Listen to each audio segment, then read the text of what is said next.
Students, आप में से काफ़ी सारे लोग मुझे कॉल करते हैं और कहते हैं कि सर बताइए कैसे पढ़ाई पे फोकस करें, ध्यान नहीं लग रहा, ध्यान बढ़ जाता है, बहुत सारे डिस्ट्रैक्शन रहते हैं। मैं आपको एक चीज़ बताना चाहता हूँ, अपनी स्टोरी सुनाऊंगा और मैं जानता हूँ बहुत सारे हिंदुस्तान की यही स्टोरी है। कम से कम जिस उम्र में आप हैं, मैं भी जब उस उम्र में था, हम लोग की शायद स्टोरी बहुत ज़्यादा डिफरेंट नहीं है। आप काफ़ी सारे लोग उस स्टोरी से रिलेट कर पाएंगे। मैं एक लोअर मिडिल क्लास फैमिली से आता हूँ, ठीक है, लोअर मिडिल क्लास फैमिली। और लोअर मिडिल क्लास फैमिली जो है वो एक चीज़ से पहचानी जाती है, वो 1.5 कमरे के घर में रहते हैं। एक मेन रूम होता है, एक किचन होती है और इसी के अंदर टीवी भी चल रहा होता है, घर में लड़ाई भी चल रही होती है, लोग सोते भी हैं, कोई बाहर से आता है, वहीं पे चाय पकौड़े भी चल रहे होते हैं और उसी में बच्चे पढ़ने की भी कोशिश कर रहे होते हैं। तो मैं अपनी ज़िंदगी बताऊं तो ऐसे हुई कि मेरे जो दादाजी थे, करौली नाम की एक जगह है राजस्थान में, वहाँ से थे। मेरे पिताजी जब बहुत छोटे थे तभी उनका देहांत हो गया, ठीक है। पर पिताजी की पढ़ाई हुई, पर पिताजी को करौली से एक वजीरपुर नाम की जगह, भरतपुर के अंदर ही, भरतपुर जो डिस्ट्रिक्ट है, वहाँ पे पैदल जाते थे, ठीक है, एक साइड 10 से 12 किलोमीटर। पर उन्होंने अपनी कुछ कर करके एमएससी केमिस्ट्री की, पर उस समय केमिस्ट्री में कुछ हुआ नहीं, बैंकिंग जॉब पकड़ ली छोटी सी, और एक छोटे से कमरे और किचन, ये जो है इसमें हमारी पढ़ाई होती थी। और मैं आपको बताऊं बच्चों, आपके साथ भी होता होगा, ये कमरे के बीच में ना एक कर्टन लगा होता है, एक पर्दा होता है, ठीक है।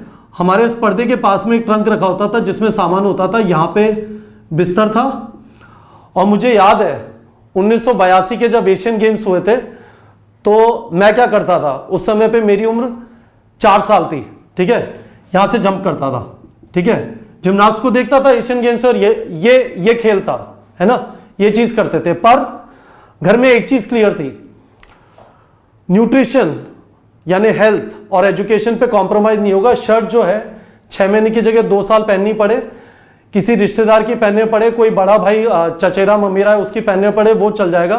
पर पढ़ाई और हेल्थ, क्या खाने को मिल रहा है, उस पर कभी कॉम्प्रोमाइज नहीं होगा, ठीक है। तो घर वालों ने जो वो अफोर्ड कर सकते थे उस हिसाब से जयपुर के अंदर सेंट जेवियर स्कूल नाम की एक जगह, वहां पे पढ़ने के लिए भेजा। बहुत महंगा नहीं होता था, आज भी बहुत महंगा नहीं है।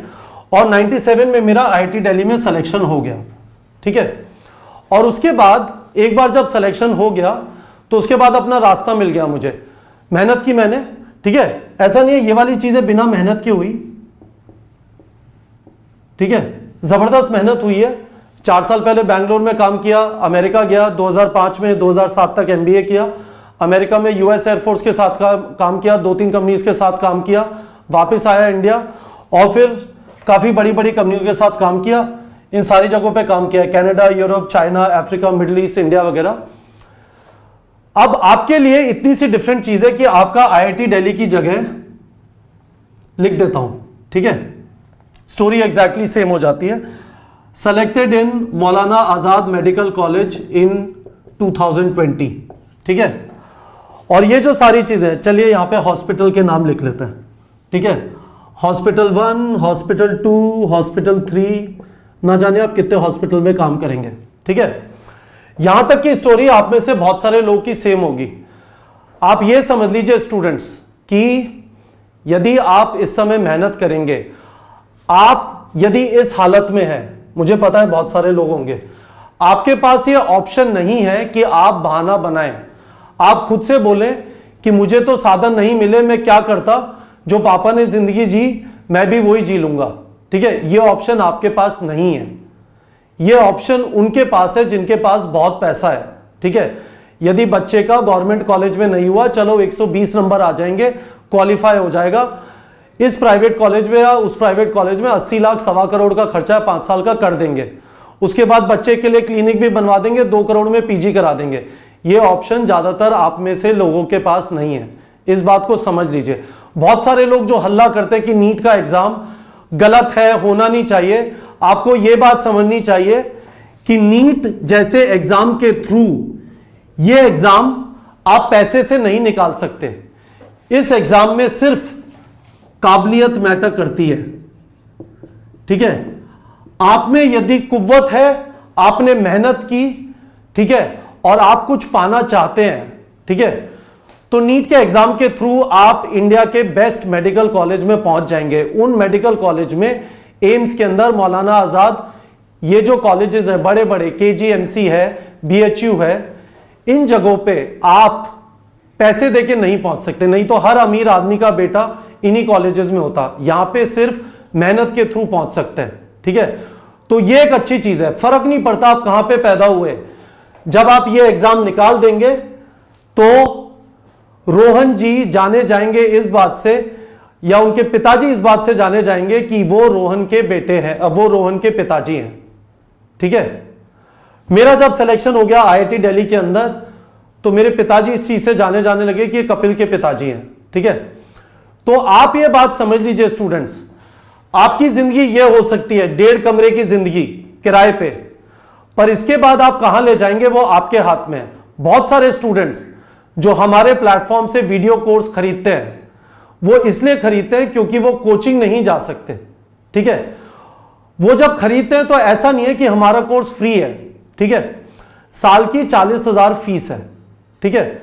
उस समय पे उनके पिताजी, उनकी माताजी कुछ करके वो 40,000 रुपए इकट्ठे करते हैं। हालांकि बड़े कोचिंग में आप कोटा, दिल्ली वगैरह में दूर दराज के इलाकों से आएंगे, 2 साल का 3-4 लाख रुपए खर्चा हो जाएगा, उसके मुकाबले 40,000 कम है।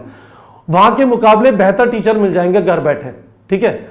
हम ये नहीं कह रहे कि हमारा कोर्स फ्री है, पर इस स्थिति के अंदर या तो हम खुद को बोल दें किताबों से पढ़ लूंगा, नहीं हुआ कोई बात नहीं, मेरी किस्मत ऐसी थी, मैं ऐसी जगह पे पैदा हुआ था, या फिर मैं ये भी जानता हूं जैसे मेरे पेरेंट्स ने मुझे कोचिंग में भेजा, ट्यूशंस होते थे, इंडिविजुअल ट्यूशन, उस समय वीडियो क्लासेस होती, शायद वो दिला देते, मैं भी उसे ले लेता, क्योंकि उससे अच्छी तरह घर पे बैठ के तैयारी हो सकती है। पर आपके लिए बच्चों ये बात अच्छी तरह समझना जरूरी है कि जो लोग इस जगह पे हैं उनके लिए बहाना बनाना ऑप्शन नहीं है। आज आपके पास साधन अवेलेबल है, तैयारी करिए, जबरदस्त मेहनत करिए, खुद को यह मत बोलिए कि मैं डिस्ट्रैक्ट हो रहा हूं, मेरा पढ़ने में मन नहीं लग रहा। तो किस चीज में मन लग रहा है भाई? यह मौका है आपके पास, जिस जिंदगी में जिसके लिए आपके पेरेंट्स चाहते हैं आप बाहर निकलें, उस जगह से बाहर निकलने का यही मौका है। नहीं तो आप उस जगह पे फंस गए जहां पे पैदा हुए थे। आपको यदि बाहर निकलना है, इतनी बड़ी दुनिया को एक्सपीरियंस करना है, तो आपको आज वो मेहनत करनी पड़ेगी। आपके पास ऑप्शन नहीं है, और आप मेहनत करेंगे तो आपका सिलेक्शन होगा और आपको कोई भी नहीं रोक सकता जहां पे भी आप पहुंचना चाहते हैं। मेरा जब सिलेक्शन हुआ था आईआईटी में, मुझे नहीं पता था मैं ये सब चीजें करूंगा, यहां सब जगह पर जा पाऊंगा, इतने लोगों से दुनिया भर में मिलूंगा, सब हो जाएगा। जब तक आप मेहनत कर रहे हैं, अपना गोल अचीव करने की कोशिश कर रहे हैं, गिव अप नहीं कर रहे हैं। आपने कहा आज मैं 100 सवाल किए बिना नहीं सोऊंगा, तो नींद नहीं आएगी, नींद नहीं आएगी बच्चों, ये चीज समझ लीजिए। तो मैं आपसे अपनी स्टोरी सुनना चाहता था, मैंने लिखा मेरी कहानी या हमारी कहानी, हम सबकी यही कहानी है। एजुकेशन हमारे लिए वो रास्ता है जिससे हम अपने आप के लिए कुछ अचीव करेंगे, जो हमारे पिताजी, हमारे दादाजी अचीव नहीं कर पाए, हम उसे अचीव करेंगे। वो जो हमारे लिए बेस्ट दे सकते थे उन्होंने हमें दिया। अब हमारा काम है कि हम, बटान रेस होती है ना बच्चों, एक जना दूसरे को बटान देता है, फिर दूसरा तीसरे को देता है। ये आपके ग्रैंडफादर है, ये आपके फादर हैं, आपके फादर ने अपनी तरफ से मेहनत करके यहां तक पहुंचे, अब आपको इसे आगे ले जाना है और आपके बच्चे उसे और आगे ले जाएंगे।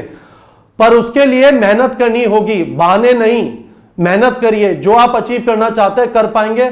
मेहनत नहीं करेंगे तो विक्टिम, मैं बेचारा, इस चक्कर में फंस जाएंगे। आप बेचारे नहीं है, आपके पास सब कुछ अवेलेबल है। भगवान ने आपको दिमाग दिया है, आपको सपोर्टिव पेरेंट्स हैं, आपके पास साधन है आज पढ़ने के, पढ़ाई करिए और इस जगह से निकलिए और अपने घर वालों को इस जगह से निकालिए। ठीक है बच्चों, होपफुली आप लोग समझ गए होंगे मैं इस वीडियो में क्या कहने की कोशिश कर रहा हूं। आपके पास आज साधन है, मैं आपको ये बताना चाहता हूं, ये बहाना नहीं चलेगा। मेहनत करिए और अपने सपनों को पूरा करिए। मुझे कमेंट से प्रॉमिस करिए कि आप मेहनत करेंगे, जबरदस्त मेहनत करेंगे और वहां पहुंचने की कोशिश करेंगे जो आपका बचपन से सपना रहा है। ठीक है बच्चों।